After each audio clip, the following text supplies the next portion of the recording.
get started with the presentation. So I am Camila Caicedo, Program Officer for Latin America and the Caribbean at BICE. I welcome you, or BICE welcomes you to this training in relation to the Inspire Strategy 7 called Educational Life Skills, and more precisely concerning one research and evidence-based program from the University of Turku in Finland called Kiva, a school-based anti-bullying program which have been implemented in different countries around the world. According to UNESCO, 1 in 3 students has been bullied at school at least once in the last month. And as you know, schools offer an important space where children, teachers, and education staff can learn and adopt pro-social behaviors that can contribute to preventing violence within the school and in the community. The Inspire Strategy 7 emphasizes that in order to reduce violence in schools and the communities, it is crucial to equip children and adolescents with social and life skills so that they can face and manage risks and challenges without resorting to violence. We have the pleasure today to welcome Anna Murgo. She works as a program coordinator in the Kiva program at the University of Turku, Finland. She has experience in teaching and bullying-related issues because she has worked several years as a teacher in Finnish schools and used the Kiva program in the school environment. In her current position, she coordinates the implementation and international distribution of Kiva, as well as trains new Kiva trainers worldwide. So Anna, you have the floor and welcome. Thank you very much for the introductions, and also welcome on my behalf to this webinar that you have organized very kindly today. It is for me a great pleasure to be here and to present the Kiva program and the Finnish research results on bullying today. So I hope that you see my screen, and I hope that this presentation will work. We tested. Okay, so what I'm going to talk to you about today, let me just put away, yes, okay. So first I'm going to talk a bit about the background of Kiva, and I will offer you a Kiva in a nutshell description. So I will tell you quite briefly an overview of the Kiva program. What is the program about? Then we will talk a little bit about different forms of bullying, how Kiva promotes change. So what are the concrete actions of Kiva to promote change in the school culture? Then I'm going to present some positive findings and research results to show that Kiva is above all evidence-based program. And finally, I'm going to talk a bit about what are the steps needed so that you can start implementing the Kiva program in your country or, for example, in your school. What is needed for Kiva to be able to start? So, what was the situation in Finland before Kiva? In Finland, already from the late 90s, the National Institute of Health and Welfare did school health promotion study every 2 years, and this started in 1995. There was an increasing concern because the amount of children not feeling safe at school was increasing every year. So children were not feeling safe, and there was there were increasing numbers of bullying taking place in the Finnish schools. A few words about the legislation. So in Finland, we have a Basic Education Act. So the law that tells how schools should organize teaching. In 1999, after all this worrying and concern about the students' well-being and bullying happening at schools, the government decided that we must write new things into the law. And so in 1999, the law was renewed, and it was stated that each student has the right for a safe learning environment. So this meant that from that moment on, schools had to have a plan that states what they are going to do in case of bullying. So they had to have a written plan about what they are going to do when bullying happens in their school. In 2003, not only did the law become even more precise, so each school must have a written policy against bullying. In that moment, it became mandatory for the schools not only to have a written plan, but they also had to be able, when asked, to demonstrate how they have actually intervened and prevented bullying. So they had to have a written plan, but they also had to be able to prove that they are doing concrete actions against bullying. So the atmosphere was such that there were several campaigns and local initiatives. There was a lot of attention around bullying, the consequences, negative consequences of bullying, but also how to prevent bullying from happening. There was this increasing interest in anti-bullying activities and a strong need.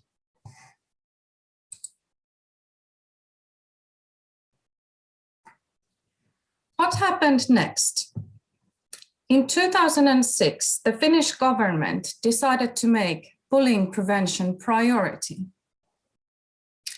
So at that point, the Finnish Ministry of Education and Culture ordered from the University of Turku the development of a nationwide and research-based anti-bullying program. They wanted the University of Turku to develop an evidence-based program. So they wanted the university to conduct research first on the phenomenon of bullying and try the program first with trial schools and do the research. And if the program worked, then the program would be implemented in all Finnish schools. And that is actually what happened. So the program was evaluated first for a couple of years in just a part of Finnish schools. And the research results were good, they were promising. And after that, the program was implemented across the country. And so at that point, all Finnish schools were able to join the program if they wanted to.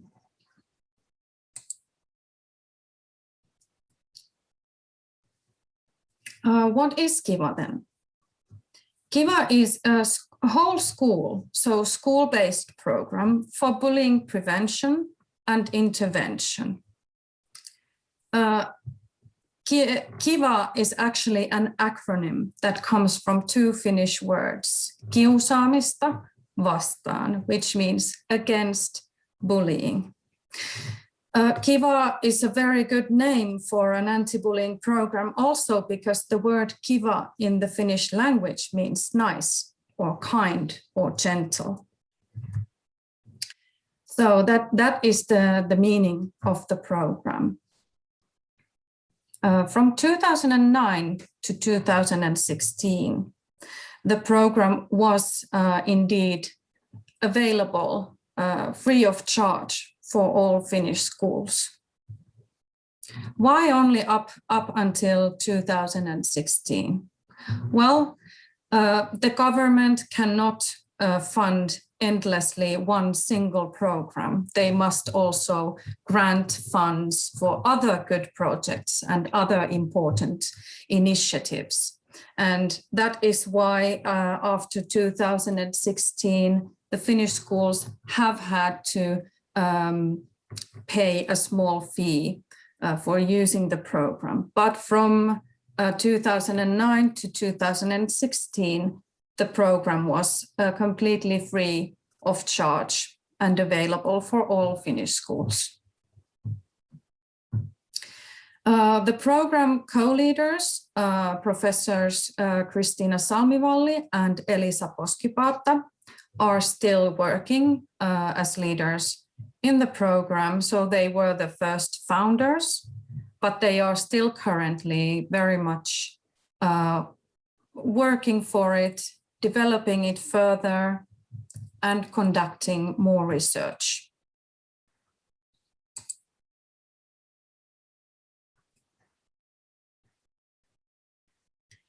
Now, before I tell you more in detail about what the Kiva program is about, I think it's worthwhile to take a moment and define what is bullying first.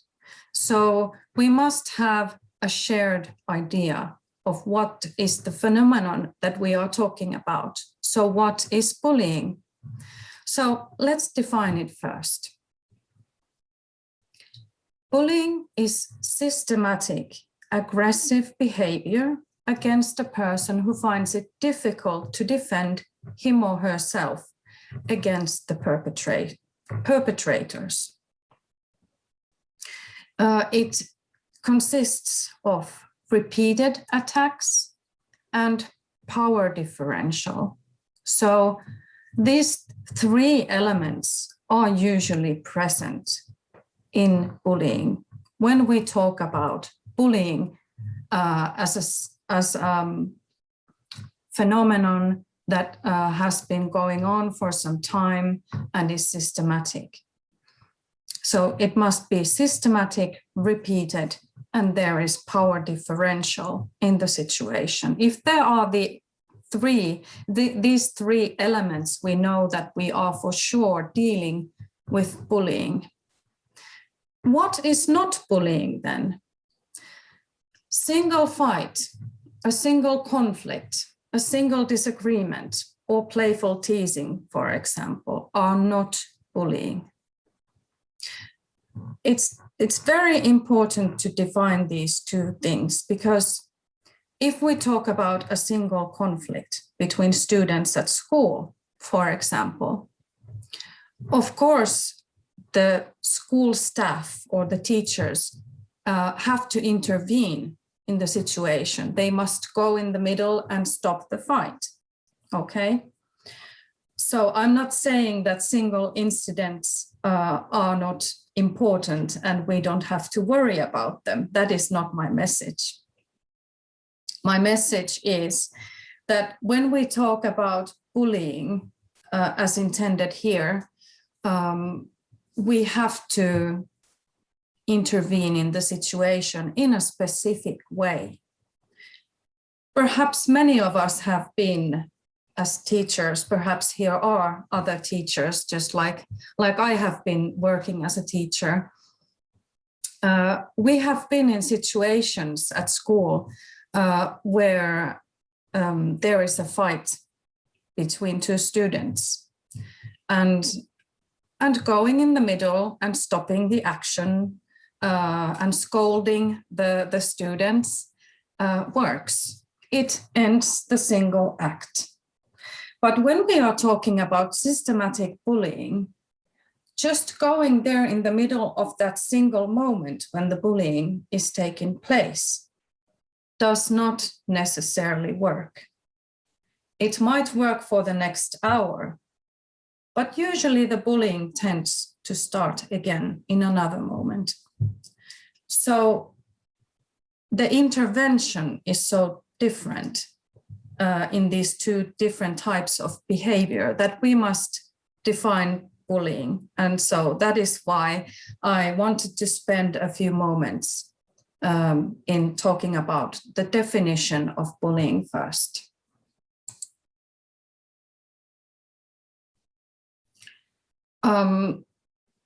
As Camilla said at the beginning when she introduced this session to everyone, she actually said that about 30% of children and youth have been bullied by a report of UNESCO, if I'm not wrong.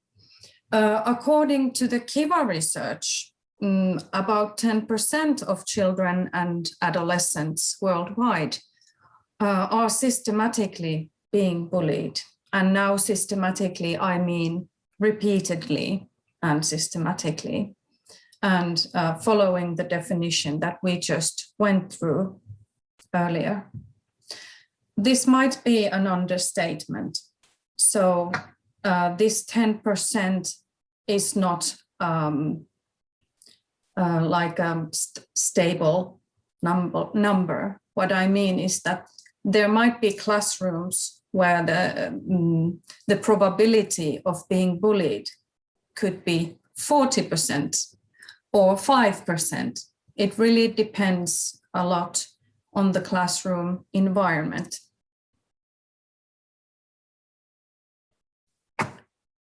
However, if you turn this 10% into actual number of students, you could think that in a classroom of 20 students, it is highly probable that there are going to be 2 bullied students in that classroom. So that is one important thing to keep in mind.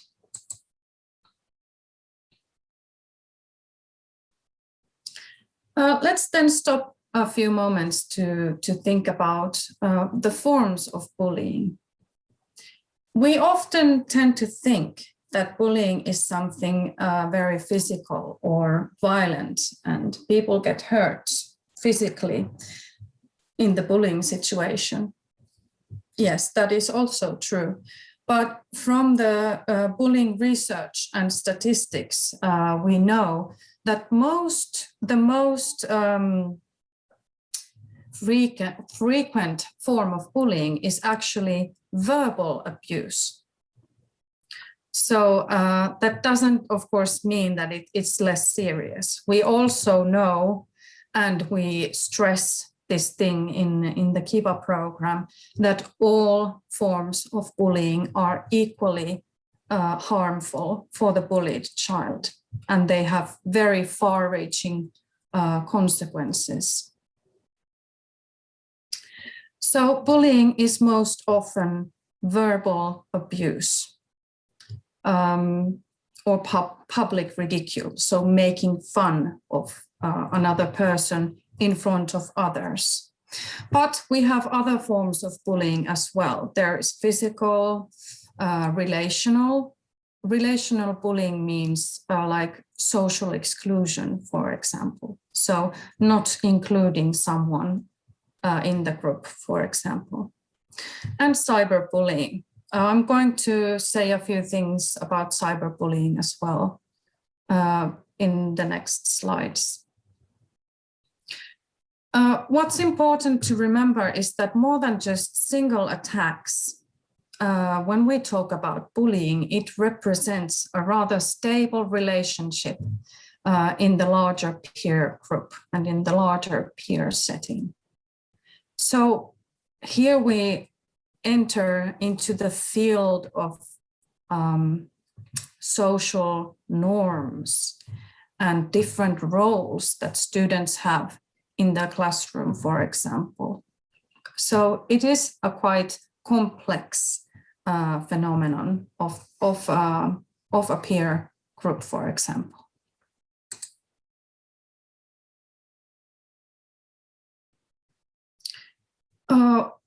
What we know from the Finnish bullying research is that it is true that cyberbullying is nowadays quite frequent, but if we think about those students who are bullied only online, we know that this number of students is about 2%. It is surprising, so let me explain a bit better. Usually, students who are bullied online are bullied also in various other ways.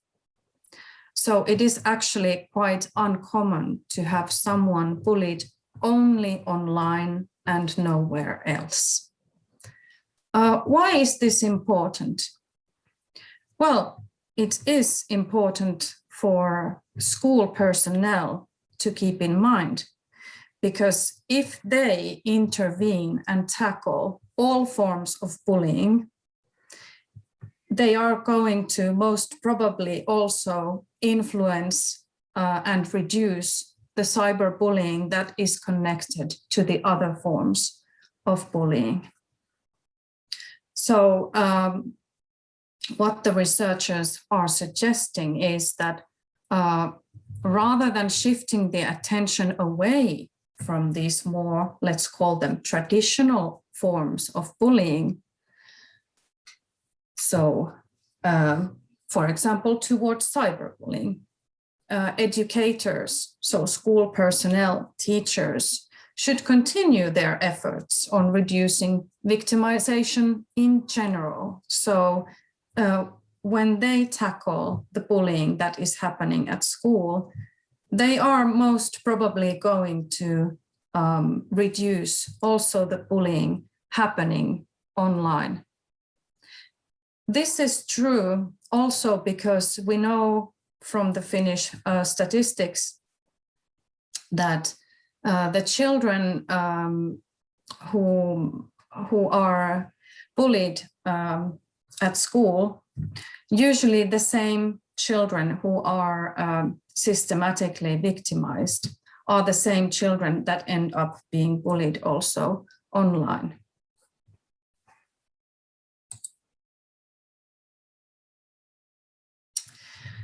So now we come to the core of the Kiva program and to the whole idea, the ideology behind the program. And this is the social architecture of bullying. In this picture, you can see that there is a bullied child, and you can understand that from the image, even if there are no words. The child is very sad and seems lonely, and you see other children in the background. And this is something very important to keep in mind when we talk about the bullying phenomenon. From various research and from various studies, we know that bullying most often happens when there is a peer group present.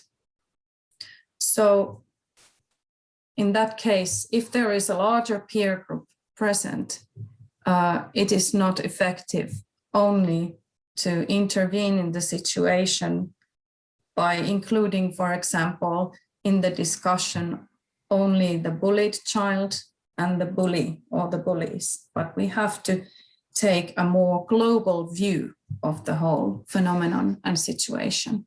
And this is what Kiva teaches.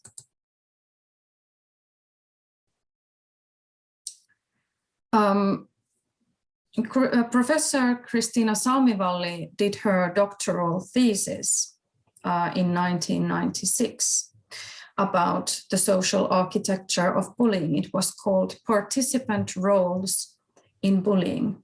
So she studied the various roles that children tend to take on when they witness bullying situations at school. 8% of the children went to the category of the children who bully others, and 12% more or less to the category of the bullied children. So she studied various schools and classroom settings and noticed that more or less these percentages fall under these categories. So bullies and victims. What about the others then? Here we had only 20% of children. So what about the rest of the classroom? She identified these clear roles that children tend to take on. First of all, we have the assistants of the bully, 7% of children. Assistants of the bully are those children who would not start the bullying themselves.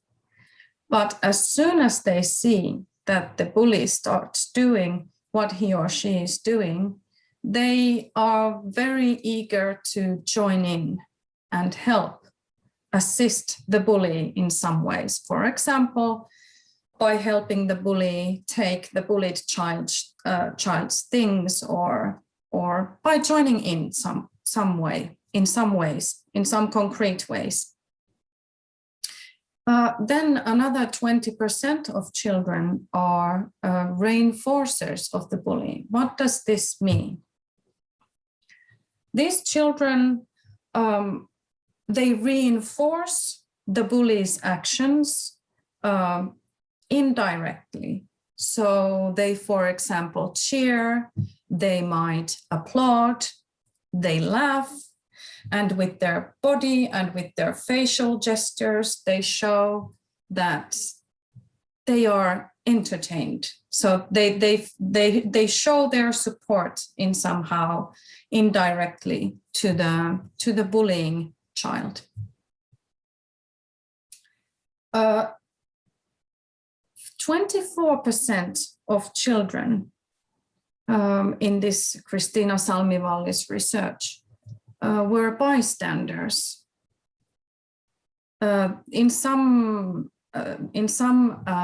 bullying research, they are also called silent approvers.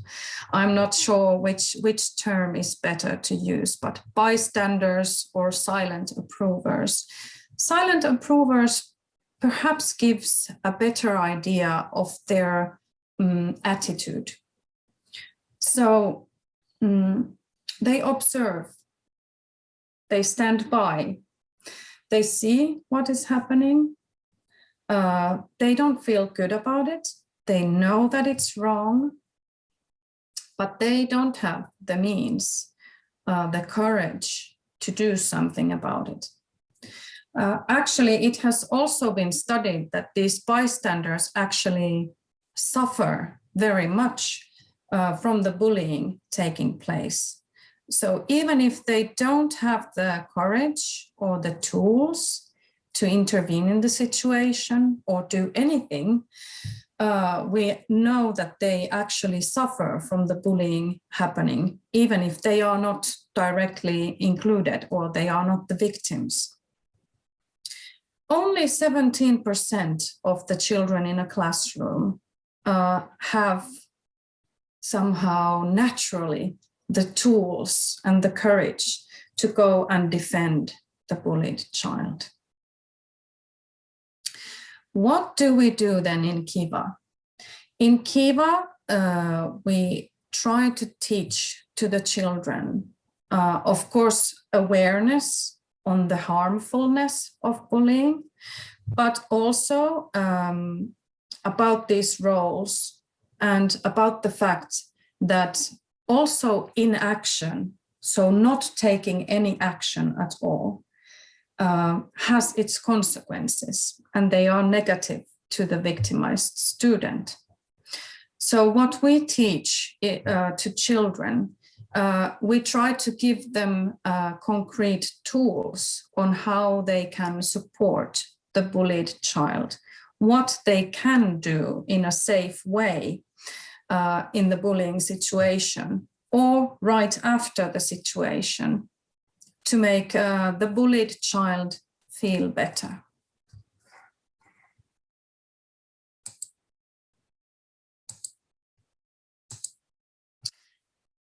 In the Kiva program, the attention is not on changing the victims. We are not trying to make the victims stronger or less vulnerable.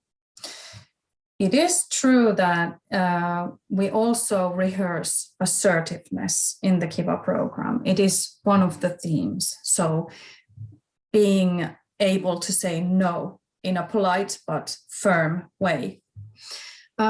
However, what we try to influence is the behavior of bystanders, so the silent approvers, because their behavior can reduce the rewards gained by the bullies and consequently their motivation to bully in the first place. So perhaps if the child who is bullying doesn't get any positive feedback, doesn't get any support, doesn't get any applauses or cheers, perhaps the interest to bully in the first place goes away. So that can be one very effective strategy. However, the bullied children also need to feel that they are heard and helped and supported by the adults at school. And the children who bully, of course, need to be confronted for their unacceptable behavior. So this is what the Kiva program is about. There are 3 goals and 3 important elements in the program. The first goal is preventing bullying from happening in the first place. So the second goal is effective tackling of bullying coming to the school's attention. So there we have prevention and intervention. We know that prevention alone wouldn't be effective enough. We also know that intervention alone wouldn't be effective enough. The third goal, important goal of Kiva, is to minimize the negative effects of bullying.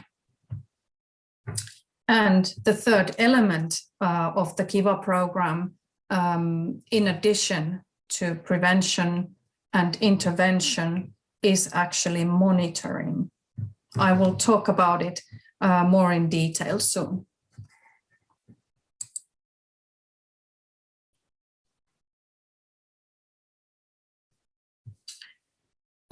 So Kiva has this prevention and intervention. In Kiva, we call them universal actions and indicated actions.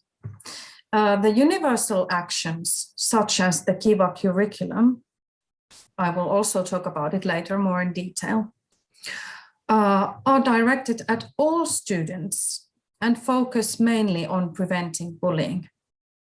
What does it mean? The universal actions are targeted at the whole school. So the whole school is included in the program, regardless of the fact whether someone has been involved in bullying, either as a bully or a victim, it doesn't matter. The whole school gets to be part of the Kiva program, receives the message of Kiva. Then the indicated actions, so the intervention, is to be used when a bullying case has emerged. So this is the Kiva intervention. And these indicated actions are targeted at children and youth who have been involved in bullying as perpetrators or victims. Sometimes the difference or the roles are not that clear. Someone might have been bullying rather indirectly or not perhaps, rather indirectly. So sometimes in the Kiva intervention, also other children who have been perhaps present in the situation, not either as bullies or victims, but just aware of the situation and have been present. Those children may also be sometimes involved in the indicated actions. And as I already said, the third component of the program is the monitoring. What does this monitoring mean? All Kiva schools do an online student and staff survey at the end of each school year. And this survey asks different types of questions regarding the frequency of bullying, loneliness, atmosphere in the classroom, feeling accepted by the peer group, what are the teachers' and parents' attitudes towards bullying, what do the students think that the teachers are doing to stop bullying from happening, and also questions regarding the Kiva program. So, for example, have you been receiving Kiva lessons this year? Or have you been playing the Kiva online games? So what the schools get is valuable information on the implementation of the program, so how well they are actually implementing the program. But first of all, they get valuable information on the bullying and victimization in their school year by year.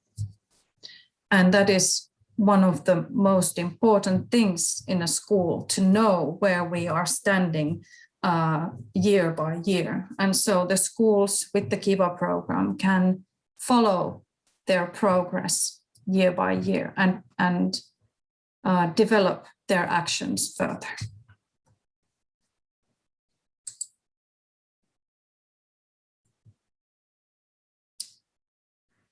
What are then these universal actions more precisely? Kiva is like a toolkit for the schools and for teachers.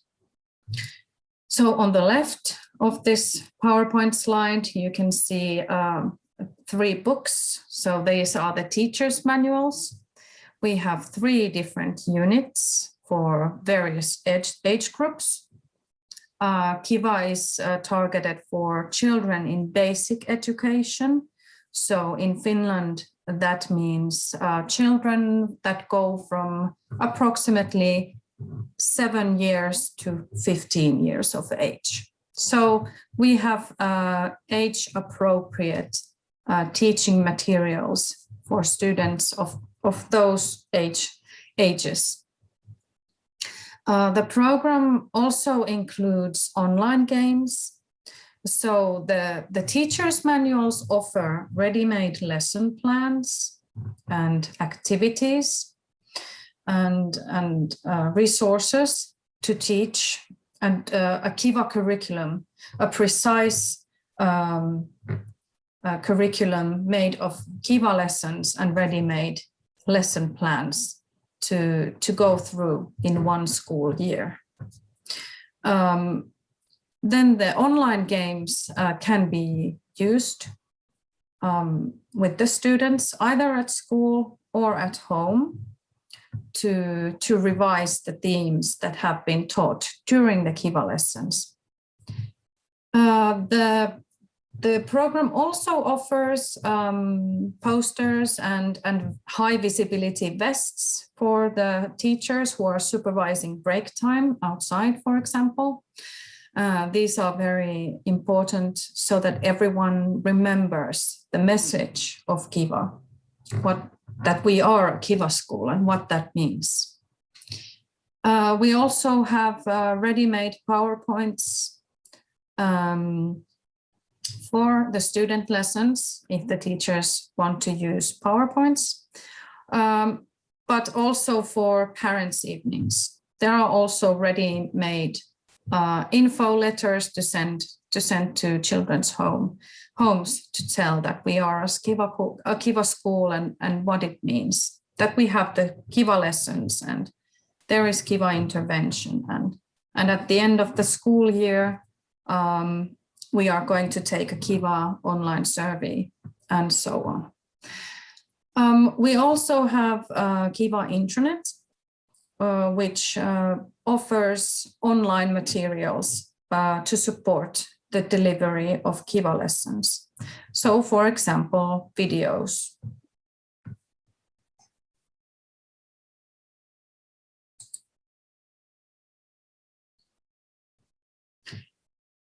What do Kiva schools then do?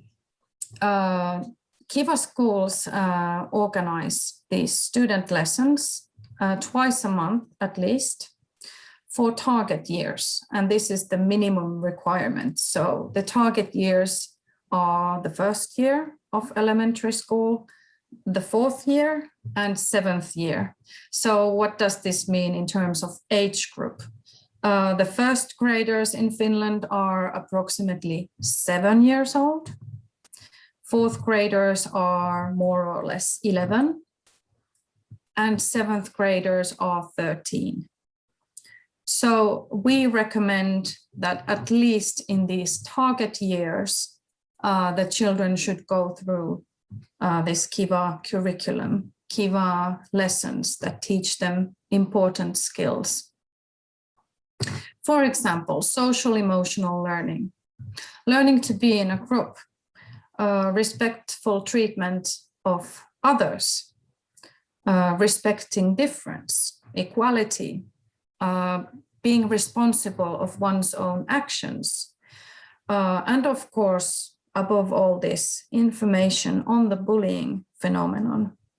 So what makes Kiva different from many other anti-bullying programs is that we actually talk during the Kiva lessons about these participant roles, and we talk about bullying and victimization with their real names. The idea behind this frequent Kiva teaching and Kiva curriculum is to influence the group norms and roles by regular practice. So by having Kiva lessons frequently, we believe that the children will learn very important skills for the future and very important skills for life.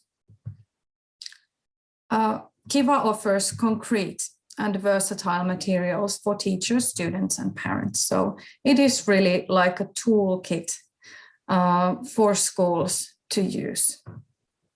And everything is planned already for the teachers. So teachers don't really have to prepare lessons very much in advance or use hours and hours of searching materials online. Everything is ready in the manuals and in the online materials. Okay, so we can get started again with the second part of the presentation. Yes. So please, Anna. Thank you.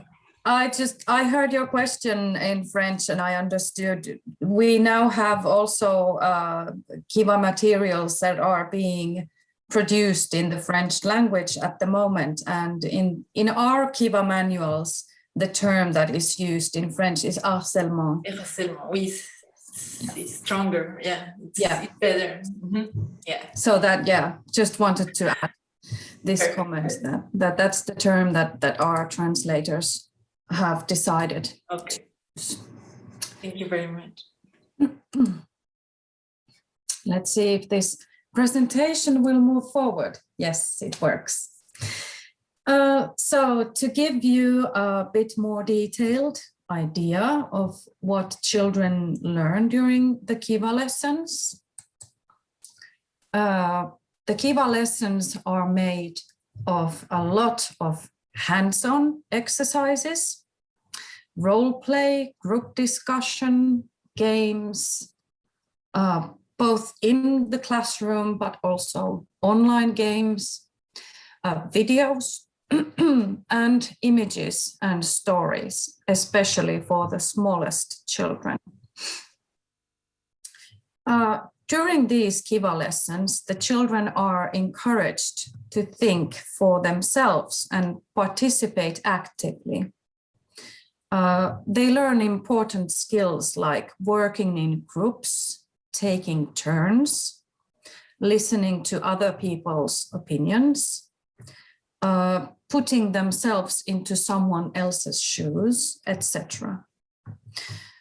Children also learn to take different roles through various group activities, games, and role play, for example. Children learn to accept difference, express their feelings in a respectful way, and they also get concrete tools to solve conflicts and how to support the bullied child. The idea is to change the harmful norms and roles in the classroom and lower harmful hierarchies. The teacher participates also in the activities with the children and offers support, listens, and is empathetic. When there is an accepting and warm, welcoming atmosphere in the classroom, even difficult topics like bullying can be discussed. However, in the Kiva lessons, real bullying cases with children's names are never discussed in classroom in front of the other students. So that is not the purpose. The purpose is that when bullying is discussed, it is always done in a generic way, so never publicly in front of the others. Kiva lessons are motivating and fun for everyone, for the teacher as well as for the students. Then let's move on to the Kiva Intervention. So what are the indicated actions of Kiva?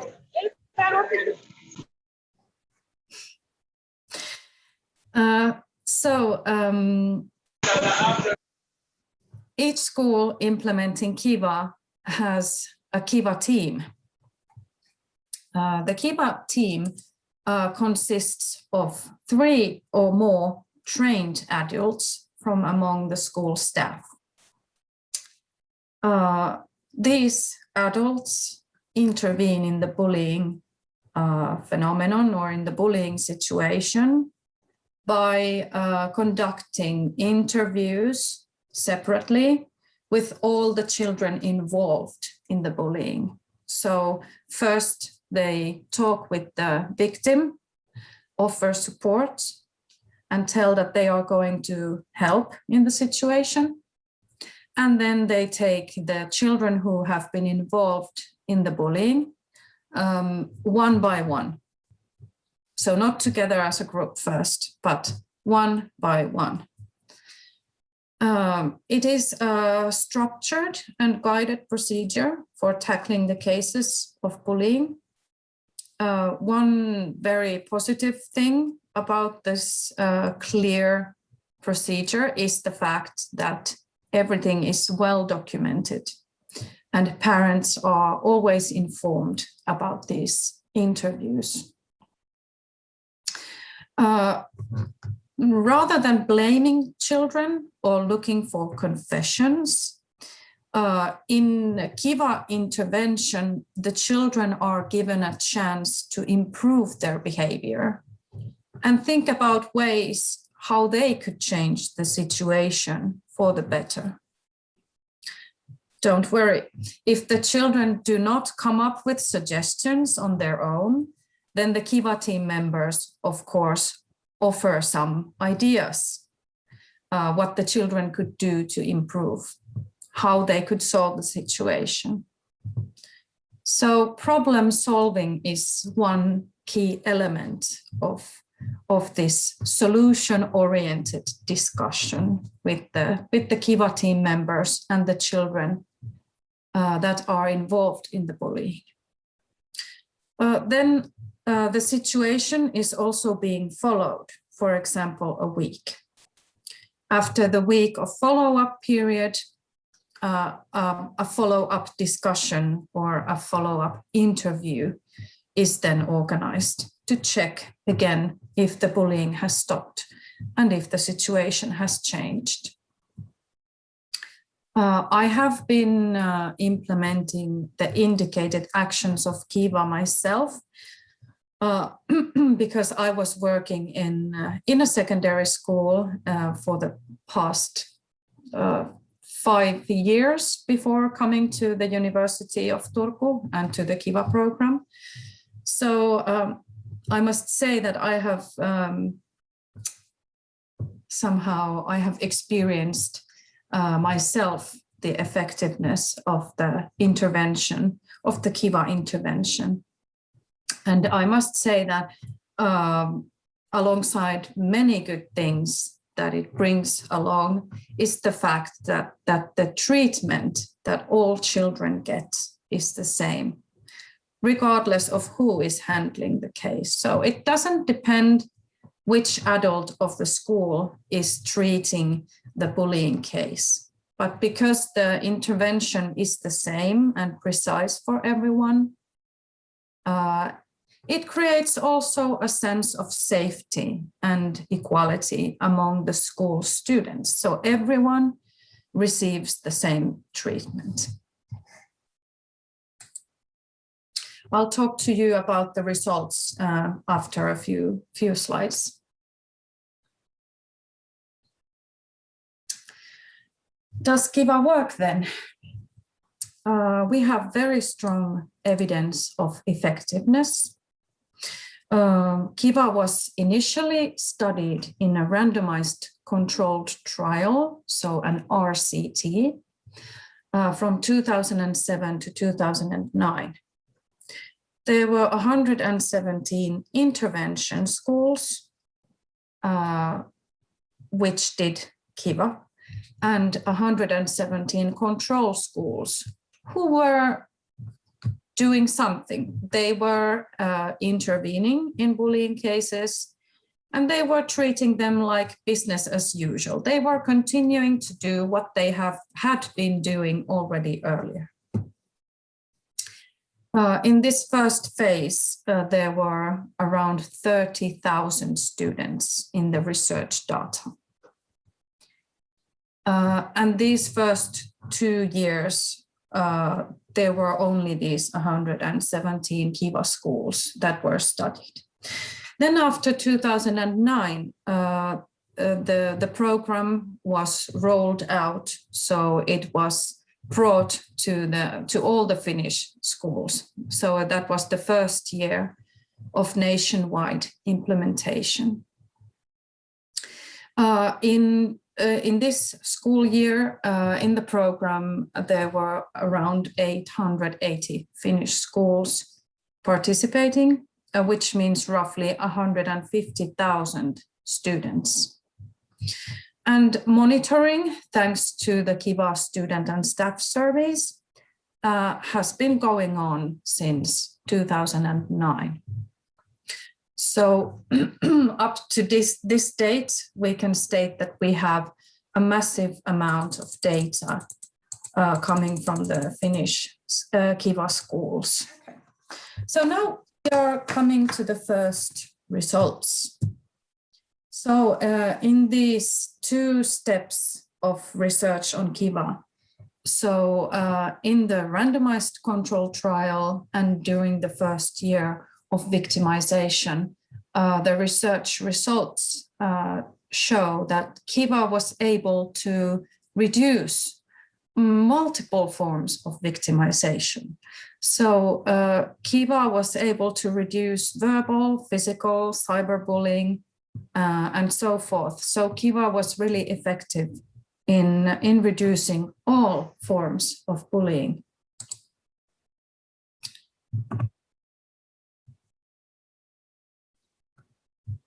So in Kiva schools, if we look at this graph, there are these columns, green columns. There's the verbal bullying, social exclusion, physical, and so forth. How to read this graph? So these green columns represent the Kiva schools. So in Kiva schools, the verbal bullying in just one school year reduced 30% more. So the bullying reduced 30% more than in the control schools that were doing business as usual, or something that they were doing to prevent or to intervene in bullying. So as you can see, Kiva beat up the control schools in all forms of bullying. So Kiva was able to reduce all these different forms of bullying. And this evaluation was done with the data of only one school year. So during one school year only, Kiva was able to influence multiple forms of bullying.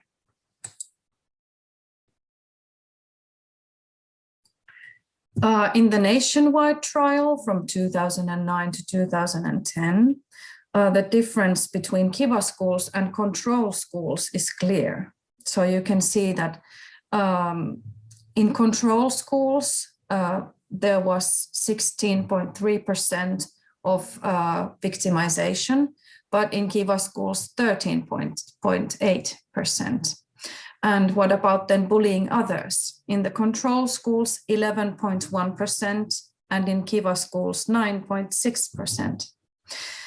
These percentages as such seem small, but if you look at a Finnish student population that is around 500,000 students in basic education, reductions of this size mean about 7,500 bullies and 12,500 victims during one school year. So we are really talking about big numbers of children. So Kiva was able to influence the lives of thousands of children in only one school year. And this is significant.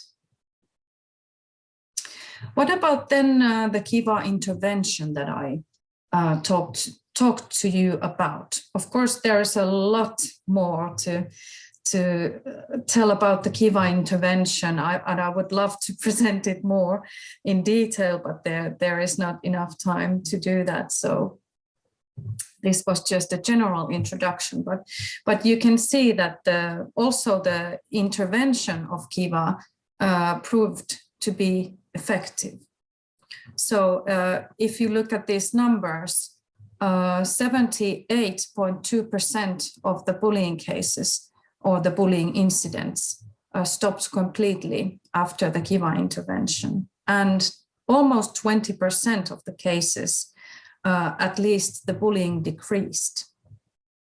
Only in 2% of the bullying incidents, the bullying remained the same. And in 0.3%, it actually got worse. So we can safely state that with the Kiva intervention, at least the things don't go worse. And it is very, very effective way of tackling bullying cases.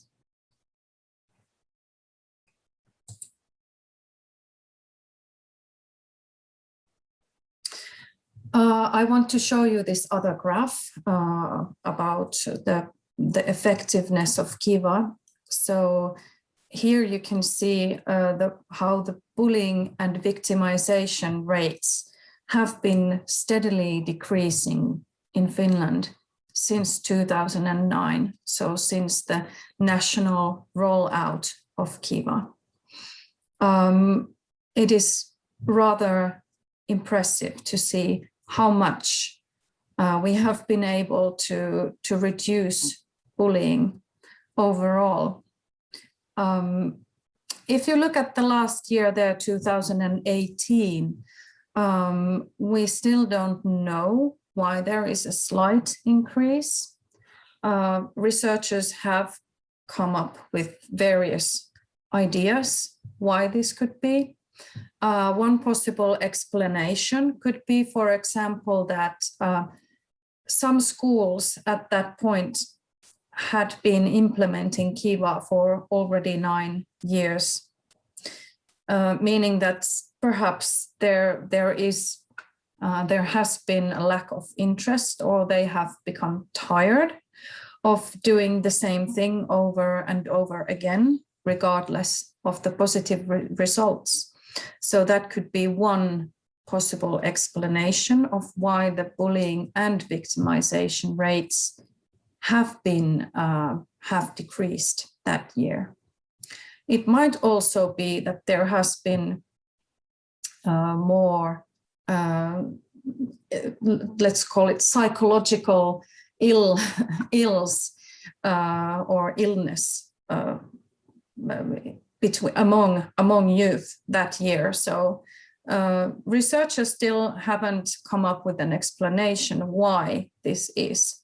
But if we focus on the curve, all in all, we still haven't gone back to the same levels of bullying that we had in Finland in 2009. So we are still on the right path. The same trend is visible in this other study.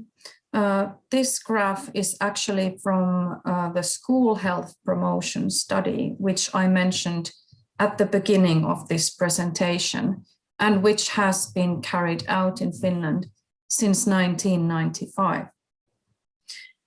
So this school health promotion study is a completely external and independent study from the Kiva student survey. So it has nothing to do with Kiva. And it is interesting to see that, especially with the graph here, the top graph, which illustrates 8th and 9th grade of basic education, you can see that the being bullied at school at least once a week during the past term has started a steady decrease in the school year 2008-2009. And 2009 was indeed the year when Kiva was widely implemented in the Finnish schools. Actually at the moment there is a study going on, and we should soon get the results. So the Kiva data is being compared with this school health promotion study data, and they are actually trying to see whether it is thanks to the Kiva program that that also this other study shows a very, very similar promising trend in the reduction of bullying.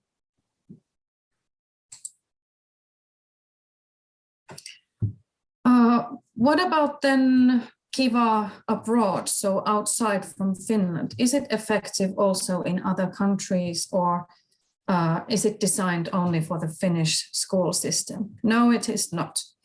It has proven itself to be very effective also in other countries. So even though Finland might be culturally very different from many other countries in the world, and our school system might be very different from other school systems, we have had promising results also from other countries where Kiva has been in use.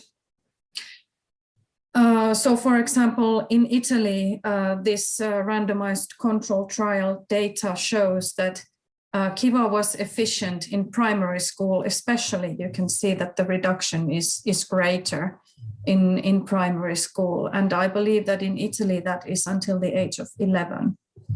So at least when it comes to primary school in Italy, the reductions were great in bullying. Also, an RCT in the Netherlands was conducted. And here you can also see that the percentage of bullied students dropped from 29% to 13.5% in Kiva schools. So the reduction was greater in the Dutch RCT as well.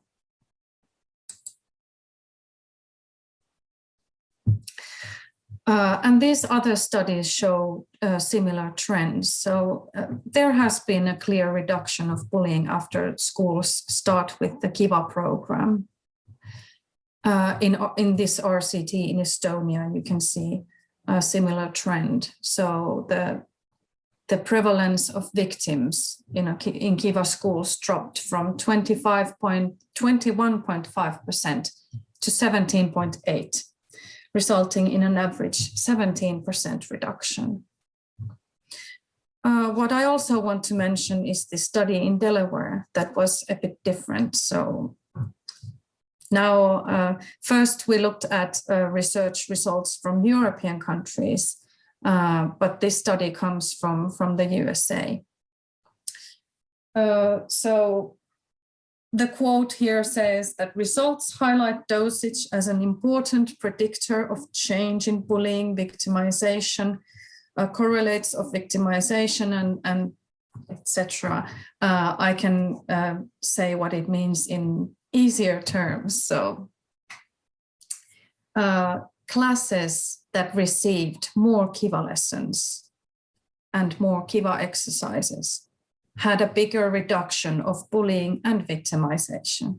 So that is in very simple terms what this means. Also, the better that the activities were prepared and the more time was spent on the thorough preparation, the better the results were. So simply put, the more children received Kiva teaching, the more the bullying was reduced. And that is something that really encourages us to go on with spreading the Kiva message and the Kiva program abroad. In this final part of my presentation, I will tell you a bit about how we at Kiva International operate abroad. So Kiva is distributed internationally, so outside of Finland, with licensed partner organizations. And at the moment, we are present in 21 countries. So there are Kiva schools in 21 countries altogether. Kiva is available in Finnish, Swedish, English, Welsh, Estonian, Russian, Spanish, Catalan, Basque, French, and now also soon in the Czech language.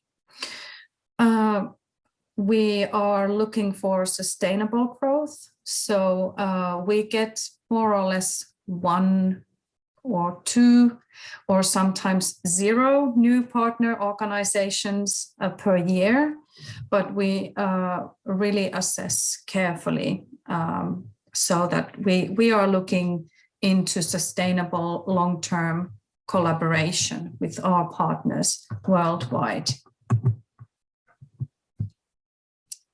What do we look for then in a new Kiva partner?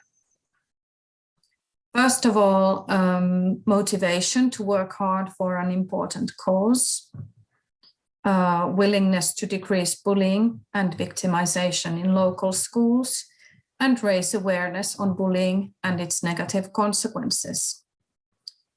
A licensed partner of Kiva has already an established network and contacts to local schools and policymakers. They have experience in training teachers and collaborating with schools. They have good understanding on the local school system, on the national curriculum, etc. They also must have financial resources or external funding.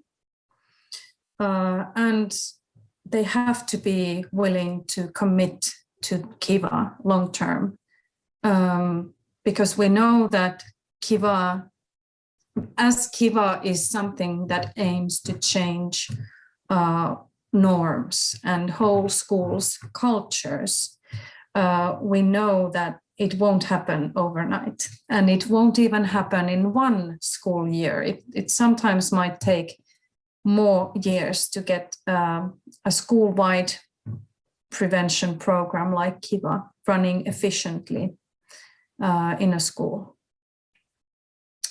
So this is not to scare you, but we take our collaboration with international Kiva partners very, very seriously, and we aim for long-term collaboration, and that is why we select our partners very carefully.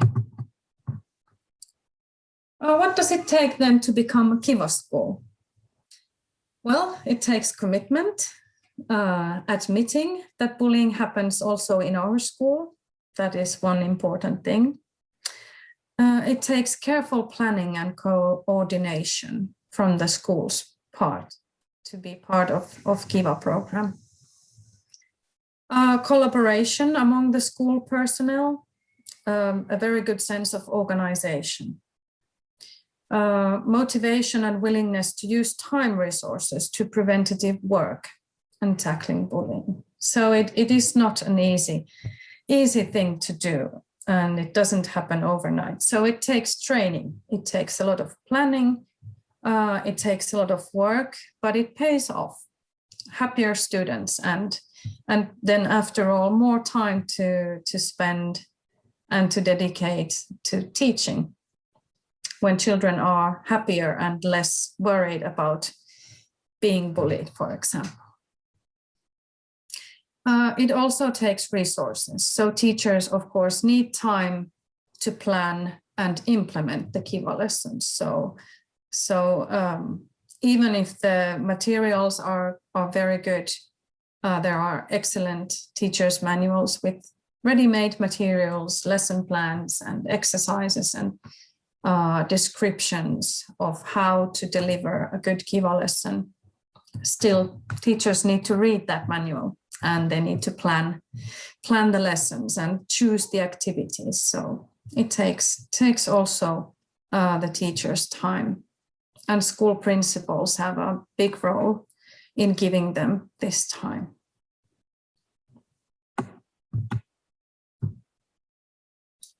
I want to thank you for your attention. I believe that I was a bit quicker than I thought, but that's okay. Before we move on, I just want to say that if you have any questions also after this webinar, you are free to contact me personally, anna.murgo@u2.fi, or our general email address, which I am also reading, kiva@kivaprogram.net. And I will send this, or perhaps you have already received this presentation, so you are free to share it with the participants. So the participants will receive this presentation as well. Thank you very much, Anna. Yeah, sure. We are going to share with all the participants the presentation. And also I'm going to write down on the chat your address and all the information, the contact information. So we thank you very much, Anna, for this complete intervention. Through your presentation, we could know more about Kiva's background, its goals, the step needed for implementation, and most importantly, the positive effects that have been measured through different studies and evaluation, which is very interesting to know about. So thank you very much for this beautiful presentation of the Kiva program. Very interesting. You're welcome. My question is, what do we need to implement this program? You mentioned the political willingness of, the authorities, in this case of the school, to implement this program. But which other factors do we need to bear in mind if we wish to implement this program in our schools? My other question is that is this program good only for schools? Because we have, an institution in our school. It's a sort of an ombudsman entity for this, for children and for their parents. At the DESNA, we work on the whole, theme of violence in our country, Peru. The violence rate is quite high. Thank you. Okay, thank you for the question. I already forgot the first part, but I think what are the basis, or what factors must be taken into account to apply the program, actually? This is the first part. What are the factors to be taken in consideration? Yes. So if we think about the Peru as a country, we still don't have a licensed organization there.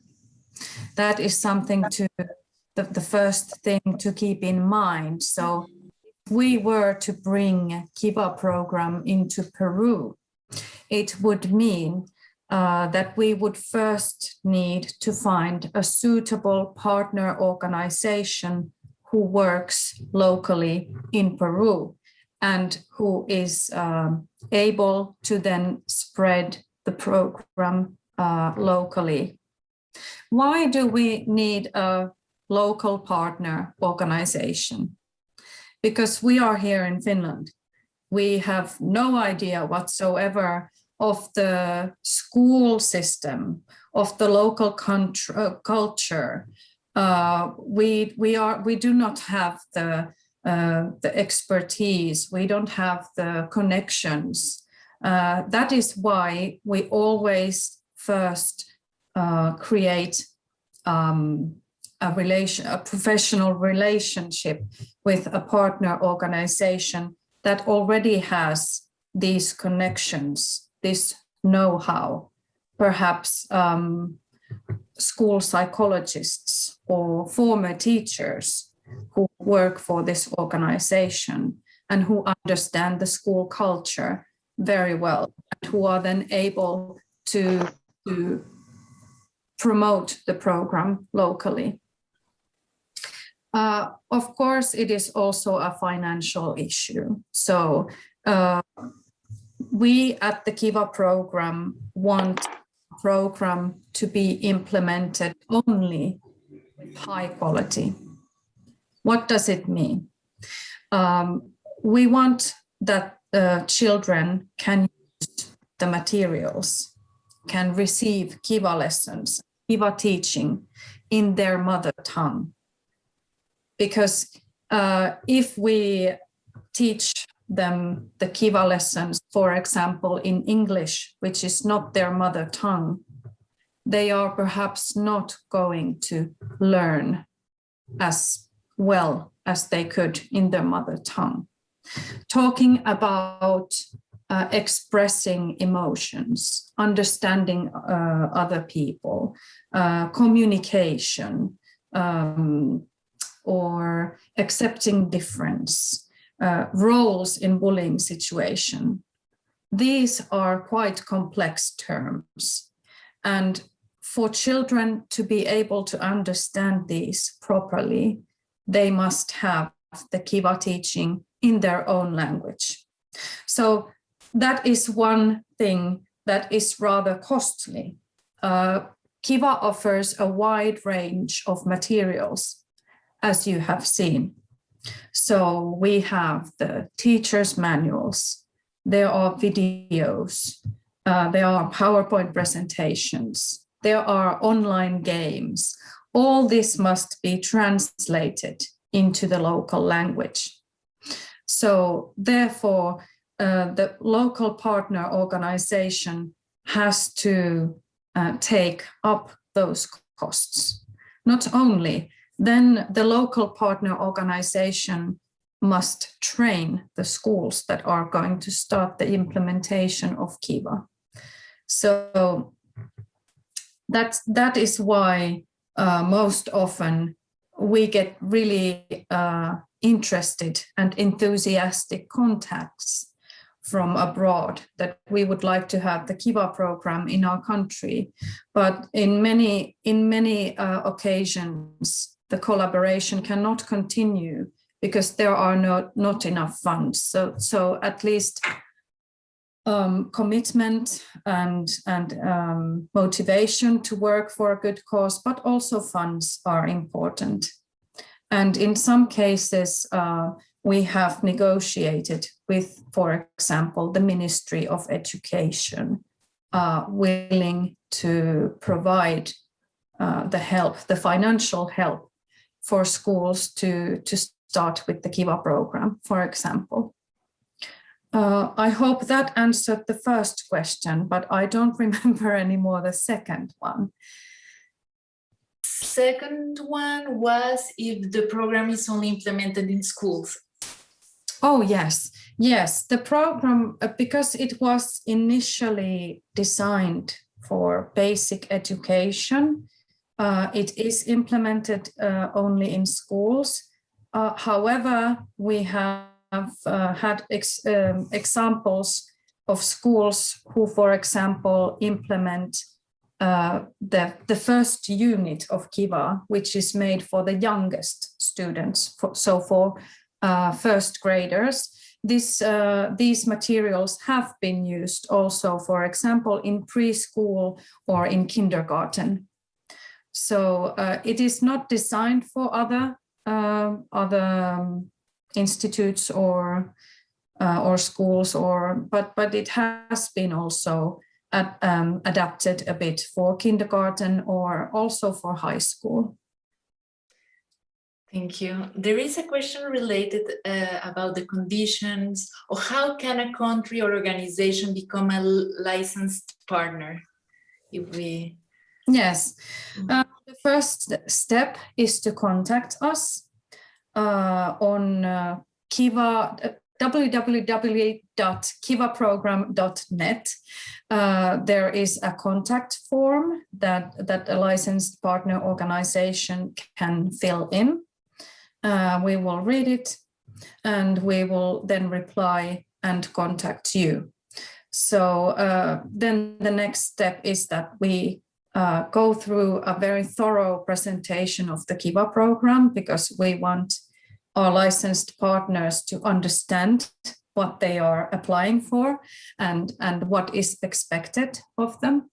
And there is a series of negotiations, of course, and after all, if everything goes well, then the Kiva program can be brought into a new country. Thank you, Anna.